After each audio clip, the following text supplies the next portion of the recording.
150 படிக்கலாம்.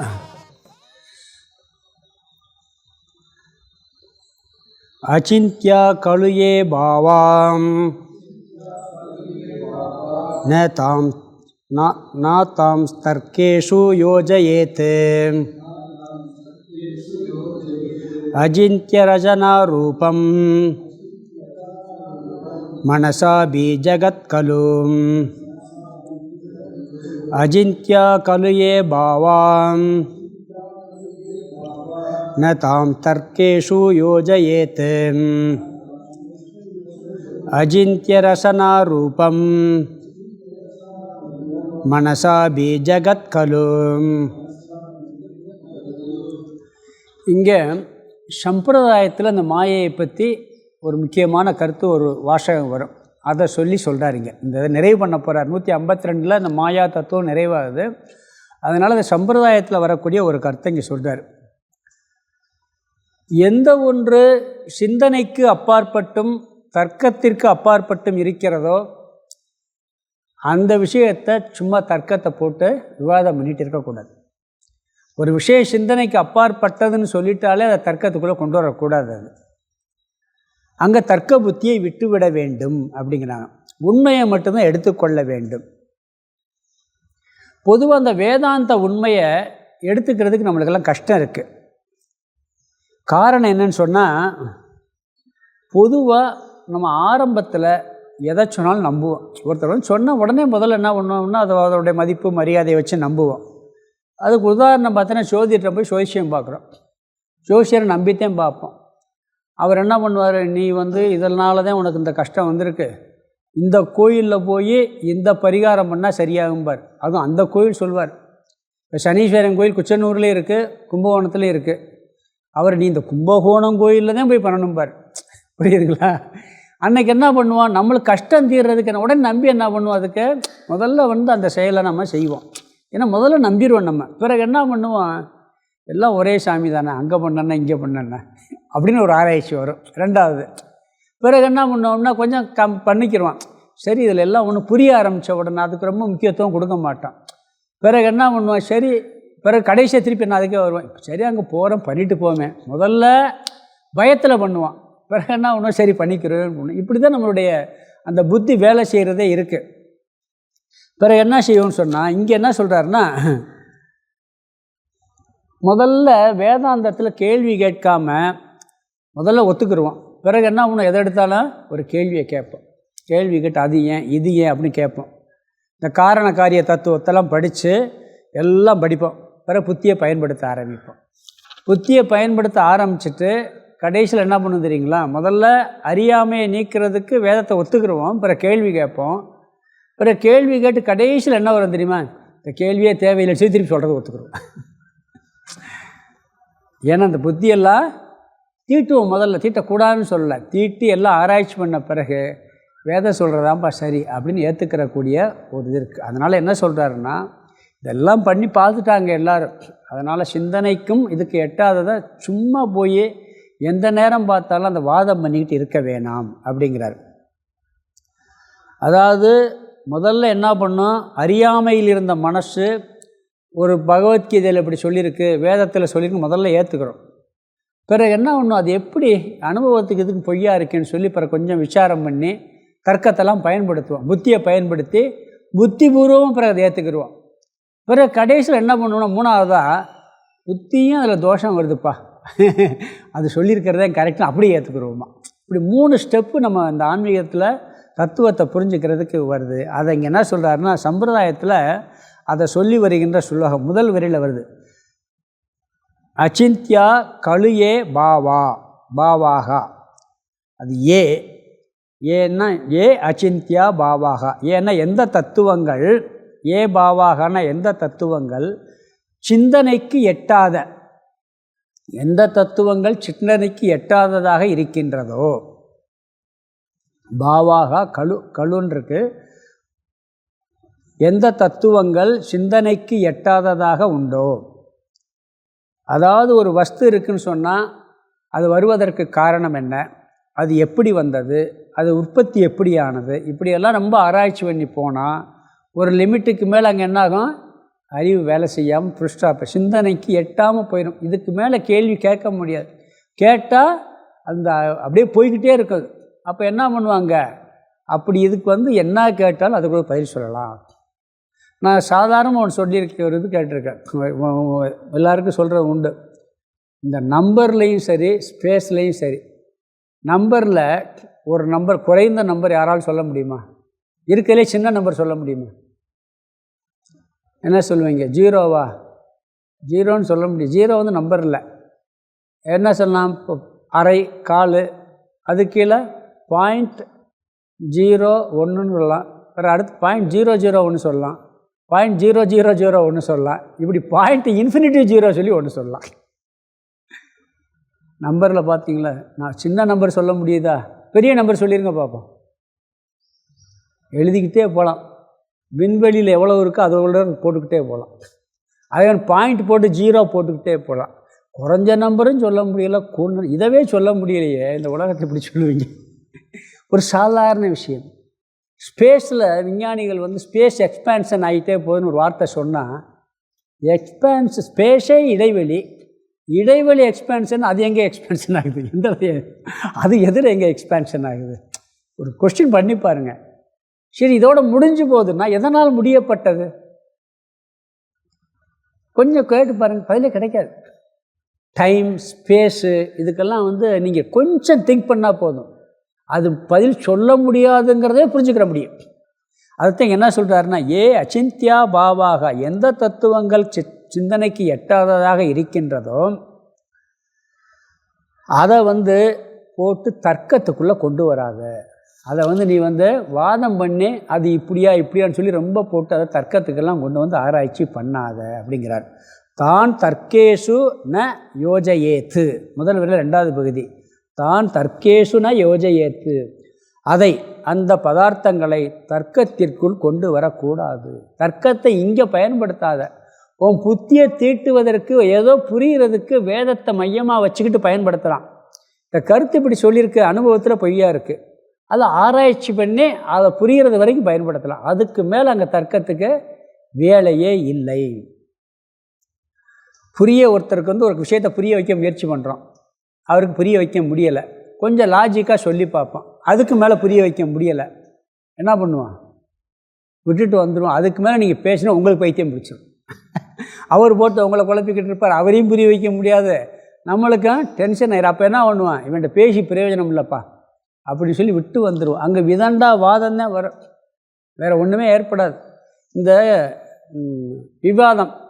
விவாத மேடைன்னு டிவியில் நிறைய வருது. நான் முன்னாடி பார்த்துருக்கேன், ரொம்ப நாளாச்சு பார்த்து. என்னைக்காவது இதுதான் தீர்மான கருத்துன்னு சொல்லியிருக்கானு பாருங்கள், சண்டை போட்டு போயிடுவாங்க எந்திரிச்சு.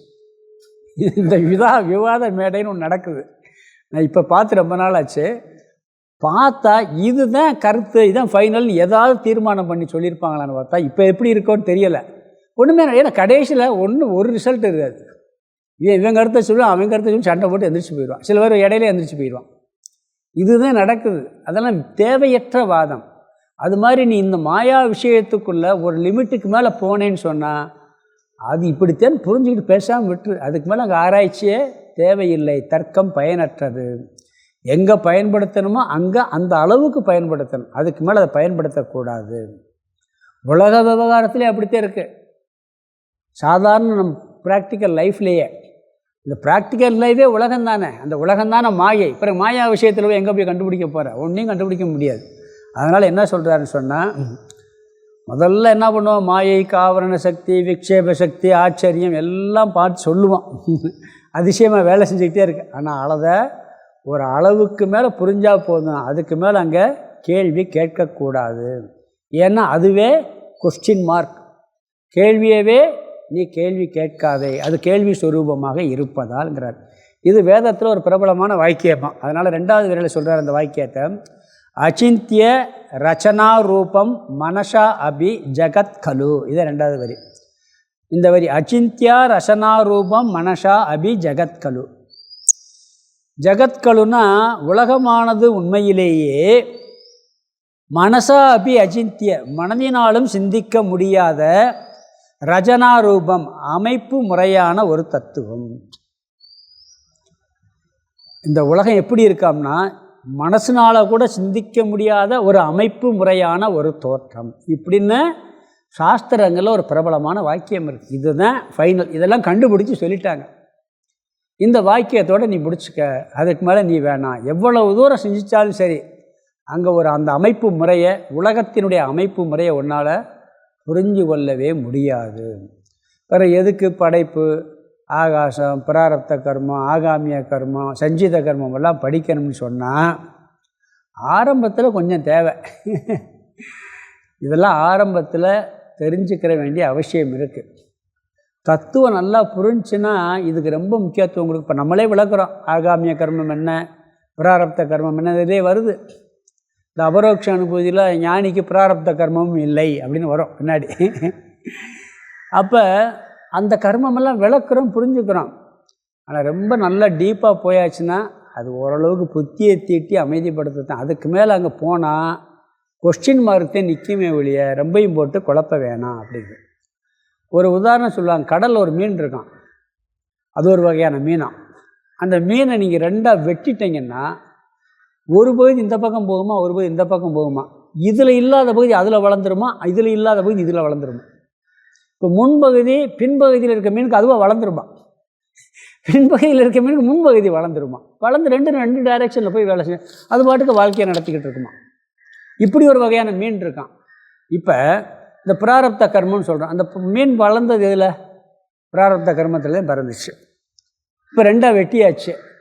இப்போ ஒரு பிராரப்த கர்மத்தில் வந்தது, இப்போ இதுக்கு எந்த பிராரப்த கர்மம், இதுக்கு எந்த பிராரப்த கர்மம், புரியுதுங்களா? ஒரு பிராரப்த கர்மத்தில் வந்துச்சு, வந்த பிறகு ரெண்டாக பிரிஞ்சிருச்சு.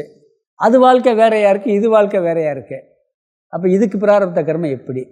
கொஞ்சம் குழப்புதான் இல்லையா? ஒரு லிமிட்டுக்கு மேலே கேள்வி கேட்க முடியலை. இந்த தர்ம தத்துவங்கள்லாம் ஓரளவுக்கு இருக்கே ஒழிய அதுக்கு மேலே ஆராய்ச்சி பண்ணாங்க, அது ஒரு வியப்பாக இருக்கும். அது ஒன்றுமே, அதுக்காக நம்ம அதர்மமாக போய் தர்மமாக வாழ்ந்தாட்டும் இது புரியும் முதல்ல, இல்லாட்டி புரியாது. ஏன்னா அப்படியெல்லாம் இருக்குது அப்படிங்கிறாரு.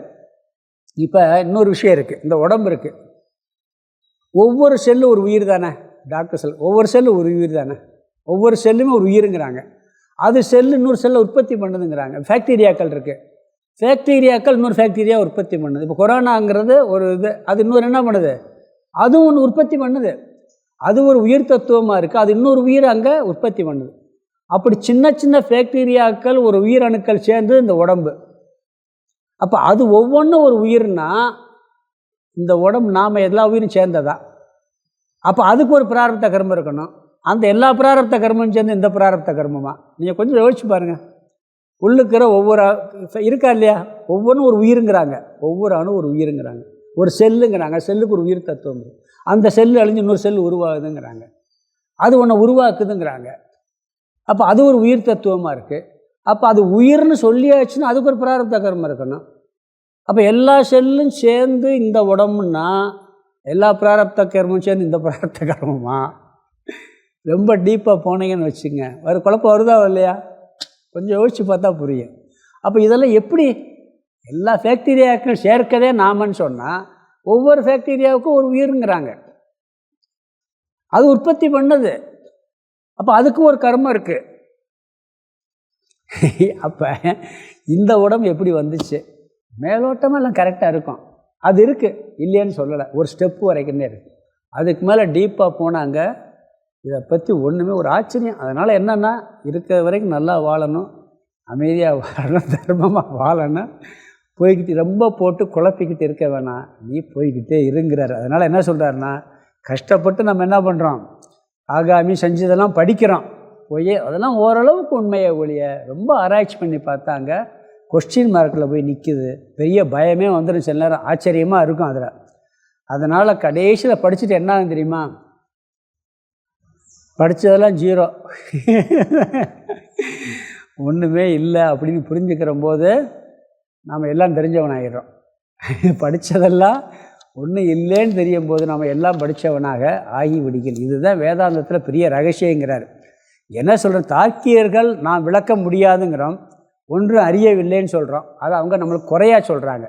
நீ உனக்கு விளக்க தெரியலப்பா, உனக்கு புரிஞ்சுக்கிற முடியலப்பா. நாம் அதவே என்ன சொல்கிறோம், பெருமையாக சொல்லுகிறோம், சந்தோஷமாக சொல்கிறோம்.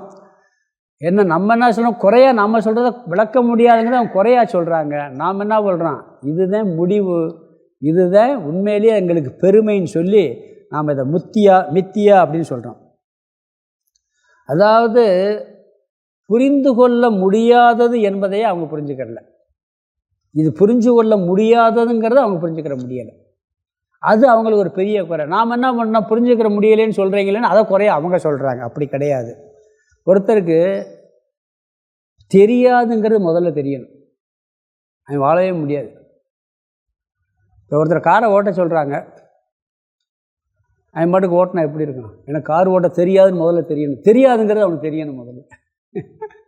தெரியணுமா இல்லைங்களா? தெரிஞ்சாதான் வாழ. தெரியாதுங்கிறதே அவங்களுக்கு தெரிகிறது இல்லை. தார்க்கிகர்களுக்கு இதை தெரிஞ்சுக்கிற முடியாதுங்கிறது அவங்களுக்கு தெரிகிறது இல்லை. அது நம்மளுக்கு பெருமை. அவங்க என்ன பண்ணுறாங்க, எல்லாம் வாதம், எதுக்கெடுத்தாலும் தர்க்கம், எதுக்கெடுத்தாலும் புத்தி அப்படின்னு சொல்லி அதை பண்ணிக்கிட்டே இருக்கிறாங்க. பிறகு இதில் இன்னொரு கேள்வி கூட இருக்குது, ஏன் புரிஞ்சுக்கிற முடியாதுங்கிறத. நம்ம என்ன பண்ணோம், மேலோட்டமாக ஆண்டவன் அனுகிரகம் இல்லாமல் எதுவும் நடக்காது சொல்கிறோமா இல்லையா? உண்மைதான். கடவுளுடைய அனுகிரகம் இருக்குது இல்லைன்னா சொல்லக்கூட உண்மைதான். அப்போ தான் நம்ம ஆணவம் அழியும். சரி, நடக்கிறது ஆண்டவனுடைய அனுகிரகத்தில் நடக்குதா, சுய முயற்சியில் நடக்குதான்னு ஒரு கொஸ்டின் பண்ணுங்கள். ரொம்ப டீப்பாக போனால் கேள்வி. நம்ம என்ன பண்ணோம்னா ஓரளவுக்கு ரெண்டில் ஏன்ப்பா பண்ணுது, சுய முயற்சியும் வேணாம் அனுகிரகம் வேணும்னு சொல்லுவோம். ஆனால் ஒரு லிமிட்டுக்கு மேலே போயாச்சுன்னு சொன்னால் அங்கே கொஸ்டின் மார்க் தான் வரும். ஏன்னு சொன்னால் சிலதெல்லாம் பார்த்தா முயற்சியே பண்ணாமல் நடந்துக்கிட்டு இருக்கு, ஒரு முயற்சியும் பண்ண மாட்டான், அப்போ அனுக்கிரகம்னு சொல்லிடுவான். சில பேர் நல்லா அனுக்கிரகமாக இருக்கும், அது அனுக்கிரகம்னு சொல்லுவான். சில பேர் பாரு நல்ல இது பண்ணுவான், முயற்சி பண்ணுவான், ஒன்றுமே நடக்காது. அப்போ அங்கே அனுக்கிரகம் எங்கே போச்சுங்கிற கொஸ்டின் வரும். நல்லா கடவுளையும் கும்பிடுவான், முயற்சியும் பண்ணுவான், நடக்காது. இதுக்கெல்லாம் பார்த்தா ஒரு லிமிட்டுக்கு மேலே ஆராய்ச்சியே பண்ண முடிகிறது இல்லை. இந்த ஆண்டவன் அனுகிரகம் அப்படிங்கிறதெல்லாம் நம்ம சாதாரணமாக அதுவும் மாயை தான். அந்த மாயைக்குள்ளே அது ஒரு மாயை. வாழ்க்கையில் நம்ம அதெல்லாம் பயன்படுத்துகிற எல்லாம் இருக்குது. இந்த கேள்வியே முயற்சியா அனுகிரகமாங்கிறத கவனமாக புரியலைன்னா குழப்பம் உண்டு. அதனால சொல்லுவாங்க, நீ முயற்சி உன் கையில் இருக்குது, அனுகிரகம் உனக்கு தெரியாது, நீ முயற்சி பண்ணிக்கிட்டே இருக்குன்னு சொல்லுவாங்க. இன்னொன்று என்ன, அனுகிரகங்கிற வார்த்தைக்கு என்ன பேருன்னா ஊழ்னு பேர். திருக்குறள் ஊழ் தான் சொல்வார், கடவுளுடைய அனுகிரகத்தை ஊழ்னு சொல்வார். ஒரு குறள் இருக்குது, 2 குறள் பாருங்கள், 2க்கு கான்ட்ராவர்சி வரும். அதாவது வள்ளுவர் சொல்கிறார் ஒரு இடத்துல, ஆழ்வினை உடைமையில் தெய்வத்தால் ஆகாது எனினும் முயற்சி தன் மெய் வருத்த கூலி தரும்ட்டார். கடவுளுடைய அனுகிரகம் கூட பெருசு இல்லைப்பா, நீ முயற்சி பண்ணினேன்னா உனக்கு வெற்றி கிடச்சி. அப்போ அங்கே என்ன சொல்கிறாரு, முயற்சி. அங்கே கடவுள் அனுகிரகங்கிறதுக்கு ஊழ்னு எழுதுகிறாங்க. ஊழ் உன்னை என்னதான் தடுத்தாலும் கூட நீ முயற்சி பண்ணால் உனக்கு பலன் கிடைக்கும். இன்னொரு இடத்துல எழுதுகிறாரு, ஊழ்வினையில் என்ன எழுதுகிறாருன்னா, ஊழிற் பெருவழி யாவுல மற்றொன்று சூழினும் தான் முந்துருங்கிறாரு. இங்கே என்ன சொல்லி, என்னதான் முயற்சி பண்ணாலும் சரி ஊழ் உன்னை நிப்பாடி போடுப்பாங்கிறாரு. இந்த ஊழ்ங்கிறது கடவுள் அனுகிரகம், ஊழ் அப்படி 2க்கு ஒரே வார்த்தை சொல்லு. பார்த்தீங்களா, 2 எந்த இடத்துல கவனமாக புரிஞ்சுக்கணும். நாம் புரிஞ்சுக்கிற வேண்டியது எப்படின்னா, விவகாரத்தில் முயற்சி எந்த இடத்துல கைவிடக்கூடாது. கடவுள்கிட்ட வழிபடுறது ஒரு முயற்சி தான். கடவுள்கிட்ட வழிபடுவது ஒரு முயற்சி. நாம் சாதாரணமாக என்ன சொல்லணும்னு சொன்னால், இந்த ஊழ்ங்கிற விஷயத்தில் நாம் நல்லா முயற்சி பண்ணுறோம். முயற்சி பண்ணி எல்லா முயற்சியும் பண்ணி நடக்கலைங்கிற பட்சத்தில் நம்ம என்ன பண்ணுவோம், ஊழ் கடுமையாக இருக்குது, அதனால் நடக்கலைன்னு சொல்லி சாந்தப்படுத்திக்கிறணும். இதை கடவுள் அனுகிரகத்தில் சில நேரம் நடக்கும்.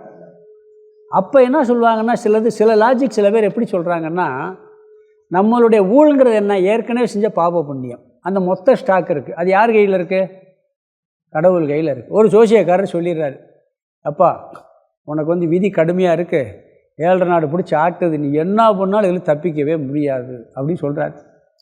நாம் என்ன பண்ணுறது, தப்பிக்கிறதுக்கு எல்லா முயற்சியும் பண்ணுறோம். அவர் சொல்லிட்டான்னு உட்காரக்கூடாது, உட்காந்து அவர் சொன்னால் கரெக்டாக நடந்துடும். அவர் நடந்துடும். முயற்சியை பண்ணுறோம், கடவுளையும் வழிபடுறோம். பிறகு போய் நீங்கள் பார்த்தீங்கன்னா அந்த ஜோசியக்காரர் சொன்னது பொய்யா இருக்கும், மீறி நடந்திருக்கும். அப்போ கடவுள் அனுகிரகம் தானேங்க. ஆனால் முயற்சியும் பண்ணியிருக்கோம். இதில் ஒருத்தர் லாஜிக் என்ன சொல்கிறாருன்னா, மொத்த ஸ்டாக்கு உங்கள்கிட்ட இருக்கல, பிராரப்த கர்ம வினையெல்லாம் அவர் கொஞ்சம் மாற்றி கீத்தி விடுவாராம். சரி, இப்போ நல்லா வழிபட்டிருக்காரு, முயற்சி பண்ணார், இந்த கர்மா கொஞ்சம் பின்னாடி வச்சுக்கிடுவோம், வேறு ரூபத்தில் அதை கழிச்சுக்கிடுவோம், இப்போதைக்கு அதை விடுவோம், அது கடவுள் கையில் இருக்குல்ல, அப்படி விடுவார்னு சிலது. அதனால் இதெல்லாம் பார்த்தா ரொம்ப டீப்பாக போனீங்கன்னா இங்கேயே குழப்பம் வந்துடுது. ஊழ்வினையா முயற்சியா அப்படிங்கிறது. ஊழ்வினை நம்ம கையில் இருக்க முடிஞ்சு போச்சு. அது ஊழ்வினையத்தை இறைவனுடைய அனுகிரகங்கிறாங்க. ஏன்னா கொடுக்கறது அவர் தானே, அந்த பலனை கொடுக்கறது அவர் தானே. முயற்சி நம்ம கையில் இருக்குது. அதனால் நீ முயற்சியை கைவிடாத அப்படிங்கிறார். அதில் அந்த குறளில், அதாவது இந்த முயற்சி தன் உடம்பு வருத்திய வருத்தத்தின் கூலியாவது கொடுக்குங்கிறார். ஒரு சாதாரண ஒரு லாஜிக் பாருங்கள். முயற்சி எப்பயும் பலன் கொடுக்குங்கிறதுக்கு ஒருத்தர் இருந்தால் என்ன பண்ணுறாரு, நீ டெய்லி போய் இங்கேருந்து நடந்து போய் 10 தடவை போய் அதை கொடுத்துட்டு வாங்குறாரு. எங்கே போய் ஒரு கிலோமீட்டர் நடந்து போனோம், 4 தடவை நடந்து போனோம், 5 தடவை நடந்து போகணும், இதை கொடுத்துட்டு வா அப்படிங்கிறார். உனக்கு 1000 ரூபா சம்பளம் இல்லை 500 ரூபா சம்பளம் தர்றேங்கிறார். இவர் போயிட்டு வர்றாரு, அவர் சம்பளம் தரல, ஏமாத்துறாரு. இல்லை அவர் ஏதோ வேறு இதில் லாஸ் ஆகி அவர் கொடுக்க முடியாமல் போயிடுறாரு, இல்லாட்டி அவரே போயிடுறாருன்னு வச்சுக்கோங்களேன். அப்போ இவ்வளவு முயற்சி பண்ணி உழைச்சனே, எனக்கு கூலி கிடைக்கலையே அப்படின்னா, உன் உடம்பு வருந்துச்சுல, அதுக்கு கூலி என்ன கூலி தெரியுமா? உடல் ஆரோக்கியங்கிற கூலி கிடச்சிருக்கும் இல்லையா? வாக்கிங் போகிறீங்க, சும்மா ஒரு பைசா பிரயோஜனம் இல்லாமல் ஏதாவது சம்பளம் கொடுக்குறாருன்னா வாக்கிங் போகிறோம், அது நடந்திருக்கா இல்லையா? இப்படி நீங்கள் பார்த்தீங்க, ரொம்ப ஆராய்ச்சி பண்ணி பார்த்தா எல்லாத்துக்கும் ஒரு பலன் உண்டு, இல்லைன்னு இல்லை. அனுகிரகம் இருக்குது, ஆனால் ரெண்டும் கலந்துருக்கும். இதுவா அதுவான்னு ரொம்ப டீப்பாக போனீங்கன்னா அங்கேயும் உங்களுக்கு பதில் சொல்ல முடியாத ஒரு விஷயம். மேலோட்டமாக சொல்லலாம், ஓரளவுக்கு சொல்லலாம். ரொம்ப டீப்பாக போயாச்சுன்னு சொன்னால் அப்புறம் இந்த கர்மத்தை மாற்றி விட்டார், அந்த கர்மத்துக்கு எப்போ கொடுப்பாரு, அப்புறம் அது அடுத்த ஜென்மத்தில் வருமா, இந்த ஜென்மத்திலே வருமா, எல்லாம் வரும். வாழ்கிறோம், முயற்சி பண்ணுறோம், போகிறோம். இதுக்கு மேலே அங்கே சிந்திச்சா குழப்பம் வந்துடும்ங்கிறாரு. 2-3 கேள்விக்கு மேலே பதில் சொல்ல முடியாது, அதுக்கு மேலே முடியாது. தெரியாதுங்கிறதே பதிலாக இருக்கும். சில பதிலே தெரியாதுன்னு வந்துடும் தெரியுமா? வடிவேல் ஜோக் சொன்ன ஞாபகம் இருக்கா? அவன் எதை கேட்டாலும் தெரியாதுமா, தெரியாதுன்னு சொல்கிற பதிலாக கேள்வி கேட்டுவார். ஆந்தைக்கு இரவில் கண் தெரியுமா, பகலில் தெரியாது. பகலில் நட்சத்திரம் தெரியுமா, தெரியாது. அவனுக்கு உண்மையிலே தெரியாது, அவன் தெரியாதுங்கிறதே பதிலாகவே போயிருந்தாங்க. தெரியாதுங்கிற வார்த்தையே அந்த கேள்விக்கு பதிலாக இருக்குது. புரியுதுங்களா? அவனுக்கு அவன் எந்த நோக்கத்தில் சொல்கிறான்? பகலில் நட்சத்திரம் தெரியுமான்னா அவன் என்ன நோக்கத்தில் பதில் சொல்கிறான்னா, எனக்கு அந்த கேள்விக்கு பதில் தெரியாதுன்னு சொல்கிறான். ஆனால் தெரியாதுங்கிறதே அங்கே பதிலாகி போதாங்க. இப்படி தான் இருக்கு. அதனால் இதை அதுக்கு மேலே நாம் தெரிந்து கொள்ள முடியாது. தெரியாது என்பது தான் பதிலாக அமையும். அதனால் என்ன சொல்கிறாருன்னா, அச்சிந்திய ரசனாரூபம் மனசா அபி ஜகத்கலு, மனதாலும் சிந்திக்க முடியாத அமைப்பு முறையில் இந்த உலகம் இருக்கின்றது. அதான் ரொம்ப சிந்திச்சா இது முடியாது. இந்த உலகத்தினுடைய அமைப்பே எப்படி இருக்குன்னா, ஒரு லிமிட்டுக்கு மேலே மனதினால் கூட நீ சிந்திச்சு தெரிஞ்சுக்கிற முடியாது. அப்படித்தான் உலகமே படைக்கப்பட்டிருக்கு அப்படிங்கிறது சாஸ்திரத்தில் ஒரு பிரபலமான வாக்கியம் சொல்கிறார். இந்த ஸ்லோகத்துக்கு அர்த்தம் தான் பார்த்து படிச்சிடலாம். அச்சிந்தியா கலு ஏ பாவாகா, அச்சிந்தியாகா சிந்தனைக்கு எட்டாத, கலு ஏ பாவாகா எந்த பதார்த்தங்கள் அல்லது எந்த தத்துவங்கள் உண்டோ தான் அவைகளை தாம் தர்க்கேஷுன்னு இருக்குது. தாம்னா தான், அவைகளை தர்க்கேஷு தர்க்கத்திற்குள் ந அப்படிங்கிறத யோஜயத்தில் சேர்த்துக்கணும். ந யோஜயேத் அப்படின்னா கொண்டு வரக்கூடாது. சிந்தனைக்கு எட்டாத எந்த தத்துவங்கள் உண்டோ அவைகளை தர்க்கத்திற்குள் கொண்டு வரக்கூடாது. அடுத்தது 2வது கடைசி வார்த்தை ஜகத் கலு. இந்த ஜகத்தானது உண்மையிலேயே மனசா அபி, அதுக்கு முதல் வார்த்தை மனசா அபின மனதினாலும் கூட, அச்சிந்திய சிந்திக்க முடியாத, ரசனார் ரூபம் அமைப்புடன் கூடிய தோற்றம். இதுதான் எனக்கு வார்த்தை. அதாவது இந்த உலகமானது உண்மையிலேயே மனதினால் கூட சிந்திக்க முடியாத ஒரு அமைப்பில் தான் அமைஞ்சிருக்குங்கிறார். அப்படிப்பட்ட தோற்றமாகத்தான் அமைந்திருக்கிறது. இங்கே மாயையை பற்றி முக்கியமாக சொல்கிற வாக்கியம் இந்த வாக்கியம் என்ன? இந்த ஜகத் உண்மையிலேயே மனதினாலும் கூட சிந்திக்க முடியாத அமைப்புடன் கூடியதாக இருக்கிறது. ஆகவே இங்கு தர்க்கம் தேவையில்லை. ஸ்லோகம் 151 படிக்கலாம். அசிந்தியா ரசனா சக்திம் பீஜம் மாயேதி நிச்சுணும் மாயா பீஜம் ததே வைக்கம் சுசுப்தாவனுபூயதே அஜிந்திய ரசனா சக்திம் பீஜம் மாயேதி நிச்சுணும் மாயா பீஜம் ததே வைக்கம் சுசுப்தாவனுபூயதே.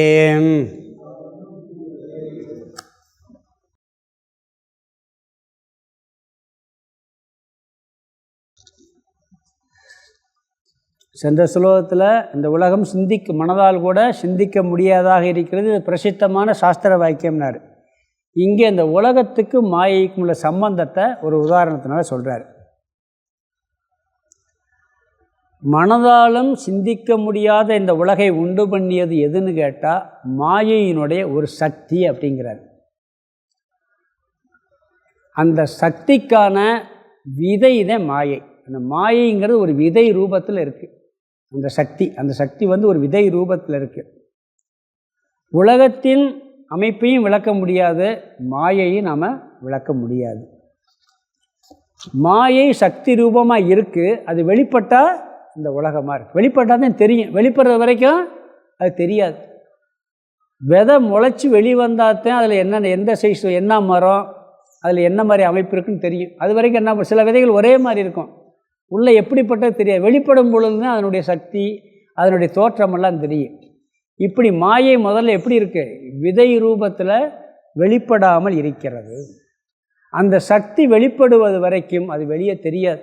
ஒருத்தருக்கு பேசும் சக்தி இருக்கா இல்லையான்னு வாயை வச்சு கண்டுபிடிக்க முடியுமா?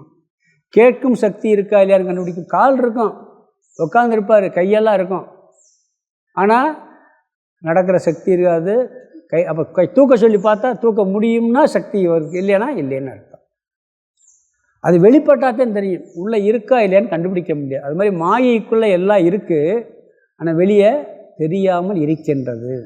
மாயை என்பது ஒரு சக்தி, அது வெளிப்படுவது தான் இந்த உலகம். வெளிப்படுவது வரைக்கும் எப்படி இருக்குங்க? உள்ளே ஒடுங்கி இருக்கிறது. 10வது அத்தியாயத்தில் கீதையில் சொல்கிறார், மம விபூதியும் யோகம் ச, என்னுடைய விபூதியையும் யோகத்தையும் யார் அறிகிறார்களோம்பார். விபூதின்னா வெளிப்பட்ட பிரபஞ்சம், யோகான்னா வெளிப்படாத மாயாசக்தி. அந்த வெளிப்படாத மாயாசக்தியிலிருந்து இந்த உலகம் வெளிப்பட்டதாக இருக்கிறது. அது எப்படி? அதவே சொல்கிறார், அச்சிந்தியா ரசனா சக்தி பீஜம், சிந்தனைக்கும் எட்டாத அமைப்பை உண்டு பண்ணும் சக்தி, அது பீஜம், விதை அப்படிங்கிறார். இந்த உலகத்தின் அமைப்பு வந்து சிந்திக்க முடியாதா இருக்குது. அதை உண்டு பண்ணுற சக்தி எங்கே இருக்குன்னா விதை ரூபத்தில் இருக்குது. அது மாயையிடம் இருக்கிறது. அதுதான் மாயை. அது அடுத்த வேறு மாயா இது நிச்சயம், அதுதான் மாயை என்று நீ தீர்மானம் செய்து கொள். இந்த உலகம் வந்திருக்கு, அது சிந்தனைக்கு எட்டலை, விளக்க முடியலை. மாயை நாம் பார்க்கலை, அது சக்தி ரூபத்தில் இருக்குது. அது வெளிப்பட்டதுனால இது இருக்குது. வெளிப்படாமல் இருப்பது தான் அந்த மாயா சக்தி என்று நீ நிச்சயம் செய்து கொள் அப்படிங்கிறார். மாயை வந்து வெளிப்பட்டதே இந்த உலகம். வெளிப்படாத விதை ரூபத்தில் இருக்கிறதுக்கு பேர் மாயைன்னு பேர். அங்கே சக்தியாக இருக்குது, அது சக்தி ரூபத்தில் இருக்குது, ஆனால் வெளிப்படலை. வெளிப்பட்டால் அந்த உலகமாக வருது. அப்போ மாயை எது? இந்த பிரபஞ்சம் வெளிப்படாததுக்கு முன்பு சக்தி ரூபத்தில் இருப்பது மாயை. விதை ரூபத்தில் ஒடுங்கிய நிலையில் இருப்பது, தோற்று வைக்கும் சக்தி வெளிப்படாமல் இருப்பது. சரி, அந்த விதை ரூபமான சக்தி எத்தனை சக்தி இருக்குன்னா மாயைக்கு அது ஒரே ஒரு சக்தி தானா, ஏகம்ங்கிறார். அதாவது ஒவ்வொரு மரத்துக்கும் ஒரு விதை இருக்குது. எல்லா ஒரு மரத்துக்கு ஒரு விதை தான். ஒரு மரம் ஒரு விதையிலேருந்து வரும். ஆனால் ஒவ்வொரு மரத்துக்கும் ஒரு விதை இருக்குது. ஆனால் இந்த பிரபஞ்சம் அனைத்திற்கும் ஒரே விதை என்ன, ஒரே தத்துவம் என்ன, மாயாங்கிற ஒன்று தான். அது ஒன்றுலேருந்து எல்லாமே வருது. அது ஏகம்ங்கிறார். மாயா பீஜம் ததேவ ஏகம். இந்த மாயை என்ற விதையானது ஒன்றே ஒன்று தான், ஏகம் ஏவன்டர். சரி, இந்த மாயை நீ உணர முடியுமா அப்படின்னு கேட்டால், மாயை நீ உணர்ந்துடலாமா அப்படின்னு கேட்டால், அதுக்கு என்ன சொல்கிறாருன்னா ஒரு உதாரணம் சொல்கிறாரு. நம் அனுபவ பிரமாணம், ஆழ்ந்த உறக்கம். ஆழ்ந்த உறக்கத்தில் நம்ம என்ன பண்ணுறோம்? நல்லா தூங்குகிறோம். அங்கே ஏதாவது தெரியுதா? தெரியலை. அங்கே என்ன இருக்குது? ஒன்றுமே தெரியவில்லை என்பது மட்டும் இருக்குது. அறியாமை இருக்குது. மாயைக்கு இன்னொரு பேர் என்ன? அறியாமை. சரி, அறியாமையில் தானே இருக்குது அப்படின்னா விழிச்ச பிறகு என்ன பண்ணுது? உள்ளே எல்லாம் ஒடுங்கி கிடக்குது, வெளியே வந்துடுது. வெளியே வருதா வரலையா? அது வரைக்கும் ஏதாவது தெரியுதா? தெரியல. தூங்கலைன்னா வேலை செய்ய முடியாது. எல்லாம் ஒடுங்குனாத்தேன் மறுநாள் வந்து நம்ம வேலை செய்ய முடியும். புதுசாக வேலை செய்கிறோமா? புதுசாக வேலை செய்யலை. உள்ளே என்னென்ன சம்ஸ்காரங்கள் இருக்கோ அதுதான் காலையிலேருந்து ஆரம்பிக்கும். இந்த பிறவிக்கே ஒரு லட்சணம் சொல்லுவாங்க. எப்படின்னா, இன்றைக்கி நல்லா தூங்கிடுறீங்க, அது மரணம். எந்திரிச்ச உடனே நீங்கள் முதல் நாள் செஞ்சதை மட்டும் செய்கிறதில்ல, அந்த 2ஆவது நாள் செய்கிறதுனுடைய வேலை எப்படி இருக்கும்னா, முதல் நாள் செஞ்சனுடைய தொடர்ச்சியாகவும் இருக்கலாம், இல்லை முதல் நாள் செஞ்ச தொடர்ச்சி இல்லாமல் போயிடலாம். 5 வருஷத்துக்கு முன்னாடி ஒரு சம்பவம் நின்று போயிருக்கும், அதை மட்டும் கூட செய்யலாம். அப்போ மறுநாள் வெளிப்படுற கர்மம் எப்போ உள்ள வெளிப்பட்டிருக்கு? 5 வருஷத்துக்கு முன்னாடி செஞ்ச கர்மம் அன்னைக்கு வெளிப்பட்டிருக்கு, உள்ளே இருந்திருக்கு. சிலது கலவையாக வெளிப்படும், அதுவும் வெளிப்படும், அடுத்த நாள் வெளிப்படும். இது பிராரப்த கர்மம்னு பேர். அப்புறம் அது முடிஞ்சவொடனே அப்புறம் சுசுப்திக்கு போயிடுவோம். அப்புறம் அடுத்த நாள் அடுத்த பிறவியில் எது வெளிப்படுதுன்னு தெரியாது. முதல் நாளுடைய தொடர்ச்சியாகவும் இருக்கலாம், பல நாள் தொடர்ச்சியாகவும் இருக்கலாம், பல நாள் செஞ்ச கர்மத்தினுடைய கலவையாகவும் இருக்கலாம், 10 வருஷத்துக்கு முன்னாடி செஞ்ச ஒரே நிகழ்ச்சியினுடைய தொடர்பு மட்டும் கூட இருக்கலாமா இல்லையா? இப்படி தான் நம்ம பிறவிங்கிறது அப்படித்தான். இப்படி தூக்கத்திலேருந்து தூக்கும்போது ஒன்றும் இல்லை, ஆனால் உண்மையிலே இல்லைன்னு சொல்ல முடியுமா? அறியாமை மட்டும் இருக்குது, ஆனால் எப்படி இருக்கு? அடுத்து உற்பத்தி ஆவதற்கு தேவையானது விதை மாதிரி ஒடுங்கி போய் இருக்கிறது. அடுத்த ஸ்லோகத்தில் சொல்வார், அது எப்படி வெளிப்படுதான்? கனவுலையும் வெளிப்படுதான், விழிப்புலையும் வெளிப்படுதான். கனவுலையும் வருதில்ல, கனவுல ஒரு உலகமே அது அடுத்த ஸ்லோகத்தை சொல்லி அதை நிறைவு கொண்டார் இந்த தத்துவத்தை. அப்போ இங்கே என்னன்னு சொன்னால், இது வந்து இந்த மாயைங்கிறது விதை ரூபமானது. அங்கே ஒன்று தான் இருக்குது. அறியாமையில் எத்தனை அறியாமல் இருக்குது? ஆழ்ந்த உறக்கத்தில். இப்போ நம்ம சாதாரண விழிப்பு நிலையில் அறியாமை என்னென்னா, எனக்கு பஞ்சதசி தெரியாது, பகவத்கீதை தெரியாது, உபனிஷத் தெரியாது, ஒவ்வொன்றா சொல்லலாம். எனக்கு மெக்கானிஷம் தெரியாது, எனக்கு சமைக்க தெரியாது, பல அறியாமை இருக்குது. ஆழ்ந்த உறக்கத்தில் எத்தனை அறியாமல் இருக்குது? உனக்கு எதை பற்றி அறியாமல் இருக்கிறதுனா ஒன்றுமே தெரியலை, அவ்வளோதான். அங்கே ஒரே ஒரு அறியாமை தான். மாயை ஏகம் ஏவ, ஒன்றே ஒன்று தான். பிரம்மனும் ஏக ஏவ தான். பிரம்மன் என்ன? ஏகம் ஏவ தான். அதாவது நம்ம சொல்கிறோம்ல, இந்த பகவத்கீதை 11வது ஸ்லோகத்தில் சொல்வார்ல, எல்லா துயரத்துக்கும் காரணம் அறியாமை தான். ஒரே ஒரு அறியாமை, பல அறியாமை விவகாரத்தில் இருக்கு. ஒரே ஒரு அறியாமை, தன்னை பற்றி அறியாமை. அந்த அறியாமை நீங்கியாச்சுன்னா, அந்த அறிவு வந்தாச்சுன்னா உனக்கு தூக்கமெல்லாம் போயிருங்கிறார். ஒவ்வொரு விஷயத்திலும் ஒரு அறியாமை இருக்குது, அதை நீக்கணும், அது சம்மந்தப்பட்ட தூக்கம் நீக்கம். ஆனால் எல்லாத்துக்கும் சேர்த்து ஒரே ஒரு அறியாமை இருக்குது, அதே பெரிய அறியாமை, அது ஏகம்தான். அது தன்னை பற்றி அறியாமை. இங்கே ஆழ்ந்த உறக்கத்தில் மாயையில் நாம் ஒடுங்கிடுறோம். அதனால் அங்கே எல்லாம் பீஜ ரூபத்துக்கு போயிடுது, வாசனைகள்லாம் ஒடுங்கிடுது. அங்கே இருக்கக்கூடிய அறியாமை ஏகம், அது மட்டுமே தான், ஒன்றே ஒன்று தான் இருக்கின்றது. அது விழித்த உடனேயும் கனவுலையும் வெளிப்படுது. அடுத்த ஸ்லோகத்தில் சொல்லப்படுறார். அது வரைக்கும் அங்கே விதை ரூபமாக இருக்கின்றது. இது உதாரணமாக சொல்கிறார். அதனால் மாயைங்கிறது பீஜ ரூபம், வெளிப்படாத விதை ரூபத்தில் இருக்கக்கூடிய தத்துவம், அது ஒன்றே ஒன்றாக இருக்கிறது. அதற்கு உதாரணம் நம்மளுடைய ஆழ்ந்த உறக்கம். அது எப்படிப்பட்ட அமைப்பு? சிந்தனைக்கும் எட்டாத அமைப்பை உண்டு பண்ணும் சக்தி. இந்த உலகம் சிந்தனைக்கு உட்படாதது, எட்டாதது. இப்படிப்பட்ட அமைப்பை உண்டாக்குற சக்தி தான் அங்கே மாயை. அது எப்படிப்பட்டதை உண்டாக்குது? நீ ஆராய்ச்சி பண்ண முடியாத, விவரிக்க முடியாத ஒன்று உருவாக்குதான். அப்படி உருவாக்கி விட்டுருது. கனவு வருது பார்த்தீங்களா? அதில் அடுத்த சொல்லத்தை சொல்லப்படுறதுதான் சொல்கிறேன். கனவுல என்ன வேணாலும் வரலாம். இதான் காரணம் சொல்ல முடியுமா? கனவு ஏன் வந்துச்சு, எதுக்கு வந்துச்சு? அதான் ஒருத்தர் சொல்லியிருக்கேன். ஒருத்தர் வந்து கட்டாரம் எந்திரிச்சு கீழே விழுகுறான். என்னடான்னா, இப்போ நான் காட்டுக்கு போனேன், அங்கே போய் நடந்துக்கிட்டே இருந்தேன், நம்ம ஒரு புலி வந்துச்சு, பயந்து ஓடினேன். ஓட்டம்னா என்ன ஓட்டம்னு இல்லை, ஓடி போய் மரத்தில் ஏறினேன், அங்கே ஏறினேன், அப்புறம் தப்பிச்சு ஓடியான்ட்டேன். நீ ஏன்டா காட்டுக்கு போனேன்? எதுக்கடா போனேன்னா? கனவுடா. பதிலே சொல்ல முடியாது. அது ஏன் கனவுல புலி வந்துச்சு, ஏன் கனவுல காட்டுக்கு போனார், ஏன் கனவுல காட்டுக்கு போனவனை புலி துரத்துச்சு, எல்லாரும் போனவரெல்லாம் துரத்துதா, எவனை அடித்து போடலையா கனவுல, கனவுன்னு சொல்லியாச்சுன்னு என்ன ஆகுது, கொஸ்டினை கேட்க மாட்டான், வந்துடுதா இல்லையா, ஆனால் வெளிப்பட்டுச்சா இல்லையா. அதே மாதிரி என்ன சொல்கிறாரு, ஆழ்ந்த உறக்கத்தில் ஒடுங்கி இருக்குது. வெளிப்படுறது என்ன வெளிப்படுது, ஏன் வெளிப்படுதுங்கிறதுனா சொல்ல முடியாத, சிந்தனைக்கு எட்டாத, மனதிற்கும் சிந்தனைக்கும் எட்டாத ஒரு அமைப்போடு கூடியது இந்த உலகம். அதை உருவாக்கும் சக்தி மாயையிடம் விதை ரூபத்தில் இருக்கின்றது. அதுக்கு உதாரணம், விதை ரூபத்தில் இருக்கிறதுக்கு உதாரணம் ஆழ்ந்த உறக்கம் சொல்கிறாரு. ஸ்லோகத்துக்கு அர்த்தம் பார்த்துடலாம். அஜிந்தியா ரசனா சக்தி பீஜம் மாயேதி நிச்சனு.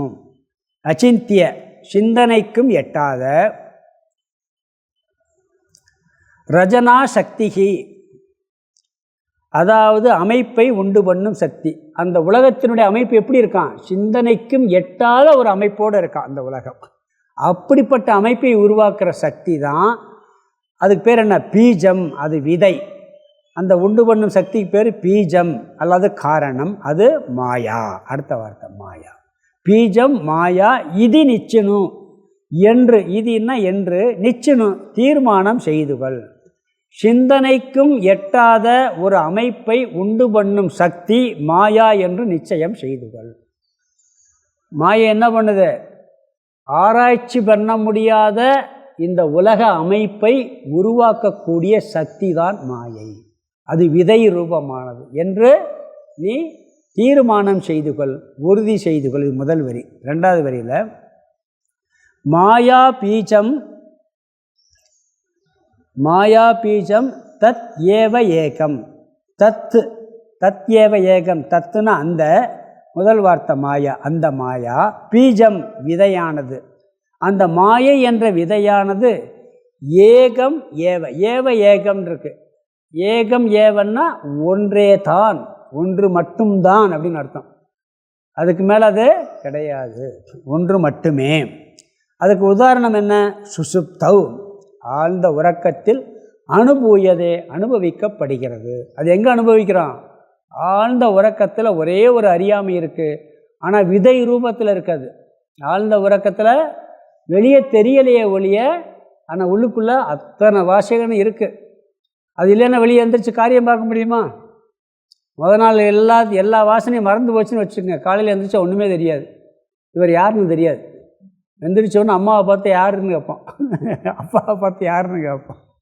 அது உள்ளே இருந்ததுனாலதான் அது விதை ரூபத்தில் ஒடுங்கி போயிருக்கு. வெளியே வந்த உடனே அது வெளியே வருது. அப்படி இந்த உலக அமைப்பு கேள்வி கேட்க முடியாத, சிந்தனைக்கு எட்டாத, மனதிற்கு எட்டாத அமைப்போடு தோன்றிய தோற்றம் இது. இது எங்கே இருக்குது, விதை ரூபத்தில் சக்தி ரூபமாக மாயை இருக்குது. அதற்கு உதாரணம் என்ன, ஆழ்ந்த உறக்கம். நீ ஆழ்ந்த உறக்கத்தில் எப்படின்னு பாரு. உனக்கு ஒரே ஒரு அறியாமை இருக்குது, மாயைக்கு இன்னொரு பேர் என்ன, அறியாமை. அந்த அறியாமை எங்கே இருக்குது, ஆழ்ந்த உறக்கத்தில் இருக்குது. சரி, அப்படியே விட்டுருதா, எந்திரிச்ச உடனே எல்லாம் வந்துடுது, எல்லாமே வந்துடுது. அதுதான் மாயையினுடைய சக்தின்னு சொல்லி தீர்மானம் செய்துகொள். இதுதான் மாயை என்பதை நீ தீர்மானம் செய்துகொள். இந்த சிந்தனைக்கும் எட்டாத சிந்தனைக்கும் எட்டாத இந்த உலக அமைப்பு இருக்குது பார்த்தீங்களா, இந்த உலகம் சிந்தனைக்கு, இதற்கு காரணமாக விதை ரூபத்தில் இருக்கக்கூடிய சக்தி தான் மாயை என்பது. அது அறியாமை. அது எத்தனை இருக்குன்னா ஒன்றே ஒன்று தான், ஏகம் ஏவ. உதாரணம் ஆழ்ந்த உறக்கம் அப்படின்னு சொல்லி முடிக்கிறார். அப்புறம் அடுத்த ஸ்லோகத்தில் இது விழிப்பு நிலையிலையும் கடவுள் நிலையிலையும் வெளிப்படுது, அங்கே நீ பார்க்கலான்னு சொல்லி இந்த மாயா தத்துவத்தை அடுத்த ஸ்லோகத்தில் நிறைவு பண்ணுவார். நிறைவு பண்ணிட்டு அடுத்து ஈஸ்வர தத்துவ விளக்க ஆரம்பிக்கும். அது ஒரு பெரிய டாபிக் போகும், அதில் நிறைய விசாரம்லாம் வரும், நம்ம அங்கே பார்க்கலாம். அடுத்த ஸ்லோகத்தில் இதை நிறைவு பண்ணி இந்த மாயா தத்துவத்துடைய சாரத்தையும் நம்ம பார்க்கலாம். அதை அடுத்த வகுப்பில் பார்க்கலாம். ஓம் பூர்ணமத பூர்ணமிதம் பூர்ணாத் பூர்ணமுதச்யதே பூர்ணஸ்ய பூர்ணமாதாய பூர்ணமேவாவசிஷ்யதே. ஓம் சாந்தி சாந்தி சாந்தி. ஹரி ஓம். ஆதிகுருநாத சுவாமிக்கு ஜெய்.